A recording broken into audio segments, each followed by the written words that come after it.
क्या किसी ने कभी सोचा था कि ये खबरें भी बाहर आएंगी कि ट्रंप नेतन्याहू को लिटरली फोन पे गालियां दे रहा था, उसे याद करवा रहा था कि तुम पे मेरा एहसान है, अगर मैं ना होता तो आज तुम जेल में होते, अगर मैं ना होता तो आज तुम्हारा बुरा असर हुआ होता।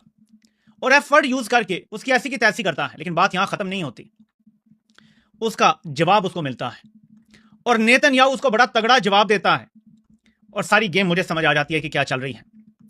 नेतन्याहू कहता है आज मेरी ट्रंप से बात हुई, क्योंकि ट्रंप ने कल कुछ दावा किया था और मैंने आपको वो दिखाया भी था रात को। ये बड़ी इंपॉर्टेंट चीज है, बल्कि मैं आपके सामने ना इसकी पोस्ट रख ही देता हूं। नेतन्याहू ने जो जवाब दिया है ट्रंप को, उसने हिला के रख दिया है सबको। पहले जो ट्रंप ने कहा वो हम जरा याद दहानी के लिए देख लेते हैं। कहता है कि मेरी बड़ी तमीरी गुफ्तगू हुई है नेतन्याहू से और मैंने उसे कहा है कि तुमने बैरूत पे हमला नहीं करना, जो फौजें रास्ते में थी वो वापस बुला ली हैं, मजीद भेजने से रोक दिया है, और मेरी हिजबुल्लाह से भी बड़ी जबरदस्त बात हुई है और उन्हें भी मैंने कह दिया अब आपने मजीद बमबारी नहीं करनी या गोलियां नहीं चलानी। अब ट्रंप ने अपनी तरफ से ऐलान कर दिया रात को कि जी मैंने सब तय कर दिया है, बमबारी रुक गई है। लेकिन उसके थोड़ी देर बाद ही, मैं वीडियो क्योंकि कर चुका था, नेतन्याहू का बयान आ जाता है। इसमें असल कहानी क्या है वो आपको ये पढ़ने के बाद बताऊंगा। कहता है कि आज रात मेरी प्रेसिडेंट ट्रंप से बात हुई, मैंने उन्हें बता दिया कि अगर हिजबुल्लाह हमले करने से बाज नहीं आती तो इसराइल बैरूत को निशाना बनाएगा ही बनाएगा। यानी ट्रंप एक तरफ कह रहा है मैंने दोनों को रोक दिया है, ये कहता है मैंने उनसे कहा कि अगर वो बाज नहीं आते तो हम बैरूत को निशाना बनाएंगे। This stance of ours remains unchanged in parallel. इसके साथ साथ ही the IDF will continue to operate as planned in southern Lebanon.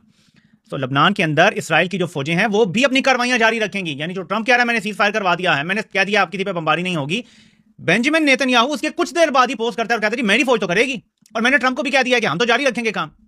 अब ये ट्रंप की बेइज्जती हो रही है, उसको उसकी औकात याद दिलाई जा रही है, औकात में रखा जा रहा है या गैलरी के लिए खेला जा रहा है। गौर करें, मैं आपको एक चीज मुसलसल बता रहा हूं, अब हर गुजरते दिन के साथ उस तरफ हालात जा रहे हैं। देखें, मैं एक ऐड करता हूं, किताब कहेंगे मुझे हर चीज में मीर जाफर याद आ जाता है।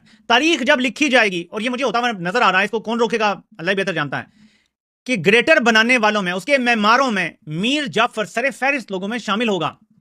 ग्रेटर बन चुका होगा तो वहां अगर कोई म्यूजियम बनेगा तो मीर जाफर की तस्वीर वहां लगी होगी कि ये वो गद्दार था उम्मत का।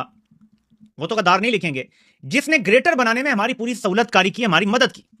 ये वाल आपको पिक्चर नजर आएगी। हमारी जिंदगियों में ये हो पाएगा या नहीं आई डोंट नो, लेकिन शायद हम अपनी जिंदगियों में ये देख पाएंगे अगर हम जिंदा रहते हैं मजीद 2 दहाइयां।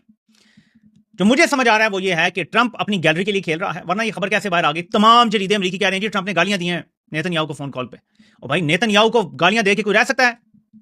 देखें, JF कैनेडी ने एक बार पंगा लिया था इन लोगों से, उसको हटा के लिंडन बी जॉनसन को लेकर आ गए थे और वियतनाम वॉर में धकेल दिया था अमेरिका को। इस दौरान इसराइल ने एटम बम बना लिया था। गौर करें हालात और वाकयात को, तारीख देखें, आपको पता चले कि JF कहता है जी हम तुम्हारे जो है वो न्यूक्लियर के मामलात पे निगरानी करेंगे, हम जरा देखेंगे तुम कर क्या रहे हो और हम इजाजत नहीं दे सकते तुम्हें बनाने की। उसे मरवा दिया।